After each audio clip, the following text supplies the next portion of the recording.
What an interesting package of news there is today. Perhaps you hold some views on it. If you do, in about 3/4 of an hour's time, you'll get the opportunity to express those views on the phone in. Right now, we've got some music. Red Rose Radio.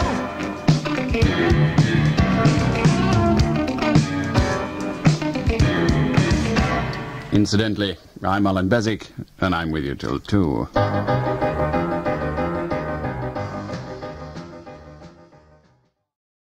6 months now, and listening to your programme last Thursday and the lady who drank 2.5 bottles of spirits a week made me write to you. I'd like to start a social club where women, in particular, could go on their own, knowing that once there, someone would be on hand to make sure they wouldn't be on their own, nor feel out of place. Many women won't go out at night because they're afraid to go home alone, so this place would have to have transport laid on to ensure everyone got home safely. I would have put an advert in some paper, I guess, but I wouldn't know how to start it, or even how to word the ad. Well, the problem is that singles clubs and the like do provide a certain degree of what you want, but if you provide a club that is just for women, then A, it's sex discrimination, and B, the women might not like it.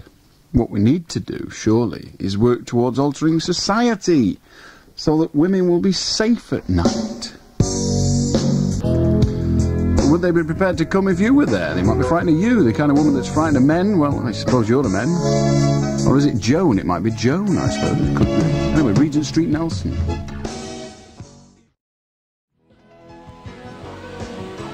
Had quite an interesting afternoon today. I went along to Ladywell House, which is sort of the British Rail building, not the station, that administration building in Preston.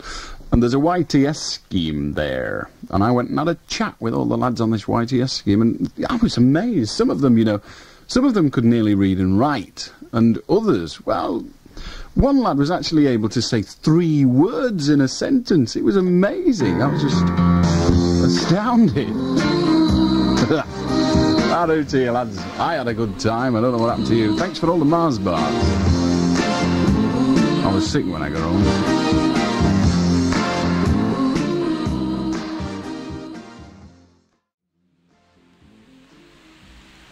The Maisonettes, which are sort of double-decker bungalows, Maisonettes, aren't they really? It's accommodation on 2 levels, but 1 level per unit. Strange, don't you think? They're not flats, exactly. Flats are different. You can have them stacked up like club sandwiches. Hey, you don't see them anymore, do you? But Masonettes only go 2 high, as far as I'm aware. I could, of course, be wrong, but my Auntie Lillian used to live in one of them. Mind you, she's dead now. I don't know whether there's any connection, but that's true. A mention for all the BEC General Business Studies at W.R. Towson College from the lads Mike, Sal, Sean, Glyn and Keith. Please play it on the 9th of January. Is it the 9th today or the 10th? Hang on a minute. It's the 9th today. I finally got one right. I feel quite proud of myself. It's sale time. You'll get no gimmicks and left-ins, but you will get the biggest and best bargains in the area. Hello, it's Morning Paul Fairbairn here with a word about the Breakfast Show Ring Thing competition. I'm now on the lookout for your letters nominating not yourself, but someone else for a strange phone call from me. Think of a friend or relative who you think would appreciate a call, and send me a few details about them, along with their phone number. Don't tell them you've written. We do want it to be a surprise. And please give me your name and address too, so we can let them know who's put me up to it. So get writing now to Paul Fairbairn at the usual Red Rose address, it's in the phone book, and listen out at breakfast time for the results. Oh, excuse me. Hello? Hello, Ernest Mulringer Jr. here. I met him today. Not for the first time, hopefully for the last. He's weird.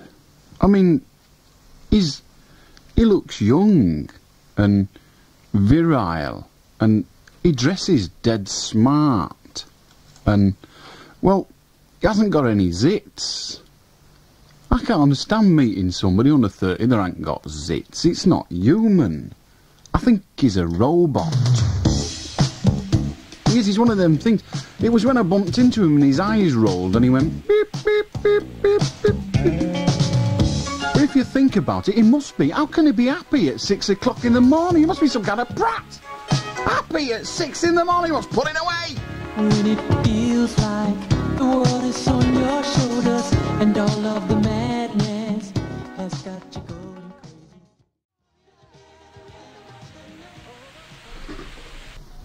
Apparently, Jane Thexton is in Ward 1 at the Royal Preston Hospital, and she's having a birthday. Hey, your husband Gordon's missing you, and he thinks you really ought to get well soon. I think he's fed up of darning his own socks, so maybe he's not that sexist. Maybe he darns his own socks anyway. However, whatever the reason, Jane, he is missing you. Letter from Norwood Crescent in Southport. I'm going to Southport on Saturday. I'm opening a video shop. Well, officially opening it. It may well already be open. I'm going to Rufford Road in either Southport or Crossens. We've got this sort of dispute. I hope I find out before Saturday week. I'm going to be driving about like a prat. Anyway, it's Saturday the 11th of January. That's this coming Saturday. At 2 o'clock I'll be at VHS Video, Rufford Road in Crossens or Southport. I must admit, I thought Crossens was part of Southport anyway. Anyway, this comes from Norwood Crescent. And it comes from Matt. Please say something I can't read to Andrew the Greenhouse, Nick the Cloud, Paul the Perv, Kieran the Goat, Bob the Witch, Richard the Weirdo. Then say how do to Klein the Panola and the FX Alliance. I don't understand that. Ted George Bullman, he needs a shave, and please also send a mugshot of yourself. I enclose a stamp. You're a little liar, I can't find your stamp. Any road, if you do drop me another line with the stamp this time, we'll be more than happy to, well, send a mugshot, really. P.S. Doesn't Victoria mind your working hours? Yes. Does she ever listen to your show? No.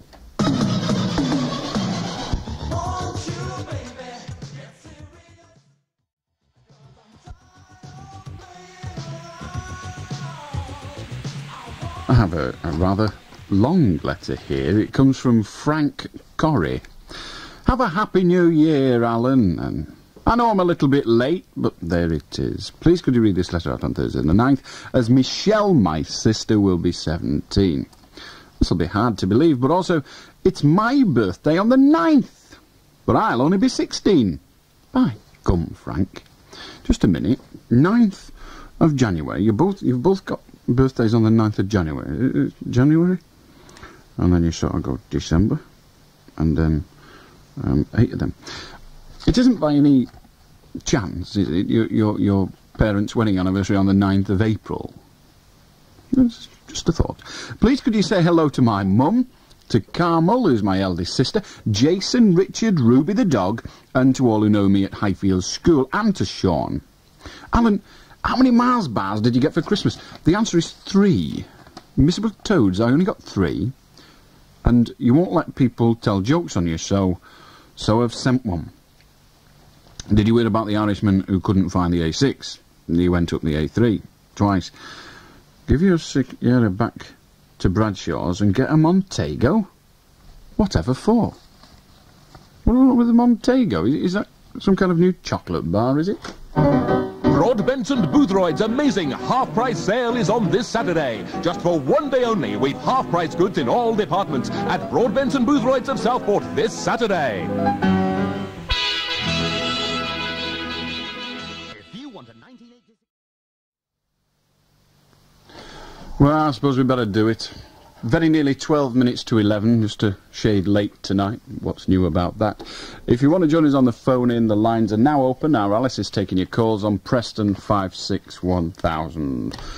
And the lines are now all engaged and will remain that way until 2, but do keep trying. Just a reminder of the writing competition on Channel 4 Television's Hill Street Blues. Which detective bites people? If you think you know, put it on a postcard and send it to me, Allan Beswick, Red Rose Radio, P.O. Box 301, Preston, PR11YE. The prize this week on Saturday morning is the top 3 LPs, plus a free go at the jackpot. And the jackpot prize on It's Your Turn for January is a weekend for 2 in Paris, courtesy of Air Link Express, with travel thrown in, of course, from Manchester. Our first caller this evening is a gentleman by the name of Paul. Howdy. Howdy, Alan. A few days ago, a friend of mine organised a trip to go down to Heathrow Airport to do some aircraft spotting. We're going sometime either this month or next month. I'm a bit worried about the present situation with the police and these machine guns. Don't you think it's a bit dangerous walking around with machine guns in the arrival and departure lounge with all the passengers? The answer to that has to be yes, it is dangerous. Surely what needs to be considered is what is the more dangerous, to have armed policemen there as a deterrent, or to not have armed policemen there and risk the incidents such as that happened in Rome and Austria earlier this year, in fact, over the Christmas period. A gun, let me tell you, a gun is not dangerous. Not dangerous at all. The person that uses it? Quite. Now, given that the people that are using them are police marksmen, generally, in fact almost always, they are perfectly safe. We have incidents that happened last year, 2 or 3 incidents, where that seemed not to be the case. But policemen usually, in fact almost always, as I said, are very safe with their firearms.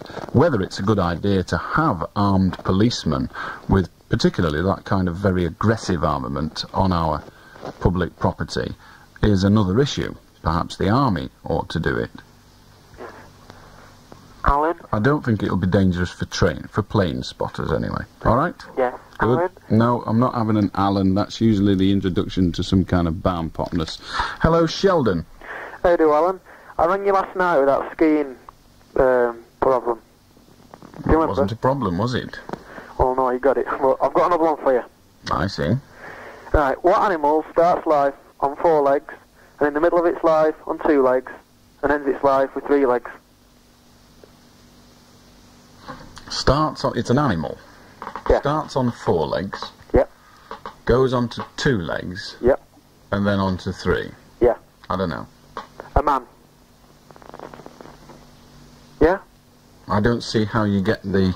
Starts on 4 legs. Well, when it's on 4 legs, a baby crawls, doesn't it? Not on 4 legs. 2 legs and its arms. What did you say? 2 legs and its arms. If I give you 2 oranges and 2 apples, how many oranges have you got? 2. I thought you had 4. No. Well, that's strange. Why do 2 legs plus 2 arms make 4 legs, and yet 2 oranges plus 2 apples only make 2 oranges? Because it's a trick question, isn't it? Well, it's a trick question in that the answer could just have easily have been a locker. What? A locker, or a record, or a tree, in that the answer bears no relation to the question. So it's not a trick question, it's a totally stupid question. But it suits you, Sheldon. No, it works though, doesn't it? No. Why? Well, we've already, I thought, discussed that. A child doesn't walk on 4 legs, nor does it crawl on 4 legs. In fact, it doesn't do anything on 4 legs. It does it on 2 legs and sometimes on 2 arms as well. Now, you either have trouble with your mathematics, All right. your intelligence, or your knowledge of anatomy.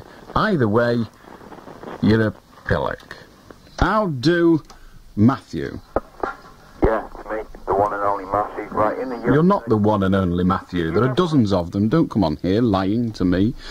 I've finally been told that the VHS video shop that I'm going to in Southport is definitely in Crossons. It's Crossons, Southport, there. Now then, on line 4, we have Joe. Yeah, hello, it's Joe. Hello, Joe. What do you know? Crossing this part of Southport. Yes, good. I was just wondering if you can help my friend, actually. He's a bit sexually deprived. I wonder if you have any suggestions to help him. Detach himself from you immediately. It's probably you holding him back. It's like whenever you go out and there's a pair, there's usually an ugly one and an handsome one, and the ugly one is you, so go away, you dimwit. Hello, Farron. Karen, sorry. Hello, Karen. Karen's mouth has healed up, apparently, or has her brains dropped out through her ear. Mind you, it's probably small enough. Hello, Kevin. Hello? Yes, what do you want? Hello, do you used to work in a mental hospital? No is the correct answer to that, but I was a psychiatric nurse. Oh, how come you went on the radio? How come you changed your job, like? The money on the radio is considerably better. Oh, do you like this better? Yes. Oh, alright then. Very good. Interesting interview, wasn't it? Sylvester, probably going to do cat noises. Do we get to win this turn, huh? I'm sorry? I thought lambs were called Larry. You sound like a lamb. A dying lamb.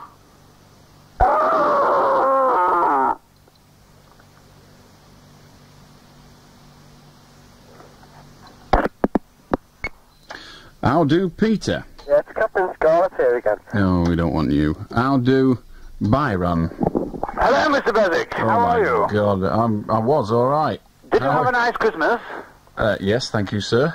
I think that people ought to bring back coal fires, too. Marvellous things, coal fires, you know. Well, I've got one. And good Scotch. Good malt whiskey. We've got some of that and all, but my wife drinks that, not me. Yes. That's all I have to say, really. Good Scotch, malt whiskey, long life. Long life, yes. Yes. I thought long life was pale ale. Well, no, it's you know, if you have a good Scotch. Somebody was saying to me the other day, what's your secret? What is your tonic? What do you take? How do you always seem so well and healthy? And I thought it's a good malt Scotch each night. Did they say virile? Well, of course, absolutely. Absolutely. I had a maiden aunt, you know, who lived... A maiden aunt? Where was she made? A maiden aunt. Oh, I see. Yes, a maiden aunt. A maiden aunt, yes. And she lived to 109, you know. Yeah? Yes, yes. You sound more like you had a maiden mother to me, but you'll have to work that one out for yourself. She was a viscountess, you know. A countess? And I used to ask my aunt, how do you manage to always keep so well and keep going strong? And she said? And she said malt Scotch. Malt Scotch. Yeah, yeah. She knew everything. So I hope you drink plenty of malt Scotch, Mr. Beswick. No, I don't, no. Exceedingly well. No, I don't drink any of it. Really? No, I don't drink any at all. It's the elixir of youth, you know. Yeah, but vitae. Well, I bow to your superior knowledge as always, Byron. Well, thank you very much, Mr. Beswick. It's a pleasure, sir. Good night. I ain't doing this programme on my knees. I'll do Joey. Hey, Mr. Beswick. Hello, Joey. Hello. Well, we've done that. Yes. I am one. Well, I'm glad to hear it. Is that it? Is that it? No! Well, what else have you got to say, my cretinous little friend? There's the evidence. How do Rory? Hello? Hello? Yeah, Alan. Well, what I rung up to say is, you know, breakdancing, this, you know, electric boogie. Hello? Yes, we've said hello. Oh, right. Hey, listen, Alan. Yes? Well, I'm talking a subject matter of... I know you are, because I'm listening. If you just get on with it, we wouldn't have all these deviations. Well, you know this breakdancing, as it's called? Yes, you've already asked me that. Yeah, well, I didn't think you were listening to me. Well, now that we've established that I am, would you like to proceed without repeating your question? Yeah, of course, right. Now, listen. What I think, I just cannot understand the mentality of certain people who wish to sit or stand in the town centre in all the tracksuits with a big rasta blaster, as they call them, you know, and pose in front of all the crowds doing all the, you know, the jigs and everything. I think it's totally stupid. And actually, I'm bossed off with it. Because I just don't like to see them walking around with these things. Well, I suggest you put a bag over your head, and then you won't see them. Go away, you half-brained imbecile. Hello, Stephen. Stephen's gone. How do you, Mark? Hello, Alan. Hello. I'd like to talk about golf, please, if I may. About what? Golf. Spell it. G-O-L-F. Golf, as in the game. Yes. Let us hear it. Well, I think it's ridiculous how these golfers earn £1 million for knocking a ball round a little piece of grass when these starving people in Africa have to kill themselves near enough to earn this money. I'm not aware of anyone in Africa who has almost killed him or herself in order to earn £1 million. Are you? Well, they're trying to earn money for food, and these golfers are doing it just for knocking a piece of ball. I see. So what you're suggesting is that it is morally wrong for golfers to earn the kind of money they do earn when there are people dying of starvation at other parts of the world. Exactly. Exactly. One wonders why you didn't say that, really. Perhaps you don't have the intellect. Well, Mark, what do you do for a living? Well, I don't really. Well, how do you manage to eat? I mean, well, in last year in my school, my mum pays. Your mum pays. Now, where does your mum get the money from? She works for herself. And what does she do? She sells caravans. Sells caravans. Yeah. And presumably makes a reasonable living at it. Fairly reasonable. Are you hungry at all? Oh, yeah. You are hungry? Yeah. But you're not starving? No. So, to follow your theory through, where anyone who has more than they absolutely require to stay alive should presumably give it to those that are dying of hunger. Yeah. I suggest your mother sends your dinners for the next month to Africa. Good night. It's very nearly news time. We shall join Neil at about 11:05. Right now we'll find out the latest in the Heseltine saga. It's quite fun, isn't it? He hasn't half stuffed it up Maggie, and more power to his elbow. He may well be Tarzan to you, but to me, he's a prat. Red Rose Radio. The 11 o'clock news, this is Alan King. Mrs. Thatcher is tonight trying to play down the sensational resignation of Michael Heseltine. She says she's sorry he quit as Defence Minister and says she wasn't behind a campaign to force him out of his job. Mr. Heseltine says he resigned because Cabinet was trying to gag him for his support of the Europeans in the Westland helicopter row. And he says he'll continue to fight for the European rescue package for Westlands, which he's always favoured. Speaking on TVI, he said he won't seek to become a focus for disenchanted Tories. I believe profoundly in the traditions of the Tory party. It is one of the oldest and most sophisticated political forces in the democratic world. I shall support it to the uttermost of my ability at the next election, and I will not be part of any conspiracy. Tonight, the government is trying to close ranks. It will attempt to heal the wounds as quickly as it can. But Mr. Heseltine is still seen as a powerful man in Tory ranks, and despite his resignation, he may not be disappearing into a political wilderness. Here's our political editor, Peter Murphy. Mr. Heseltine returns to the backbenches after the most spectacular resignation we've seen for years, but one which may not have done him any good if he harbours thoughts of ever becoming party leader. Rebellions against Mrs. Thatcher have never really got off the ground. He'll join deposed leader Ted Heath, former Ulster Secretary Jim Pryor, and sacked ministers Francis Pym and Sir Ian Gilmore as yet another potential leader of the Tories' rebellious tendency.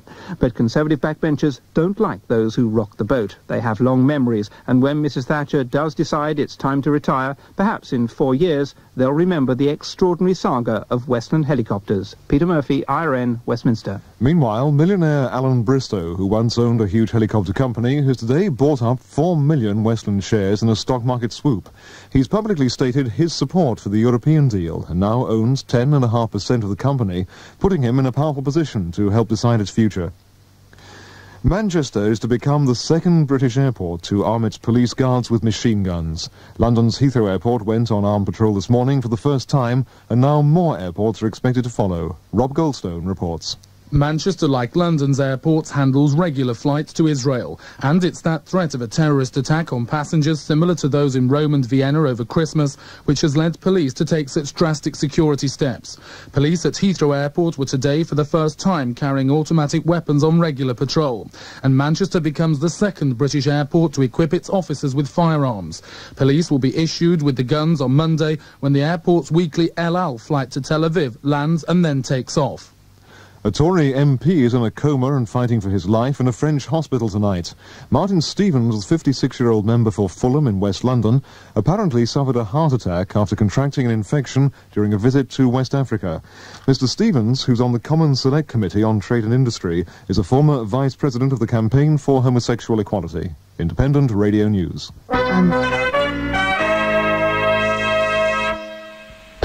I am Odin, Lord of Asgard, God of Midgard, and ruler of Valhalla, Hall of Silver and Gold, in King William Street, Blackburn. I bring you my personal pledge that the reductions on my finest diamond jewellery are genuine offers with as much as 50% off. Diamond rings previously at £450 are now only £225. Call in soon to Valhalla, King William Street, Blackburn.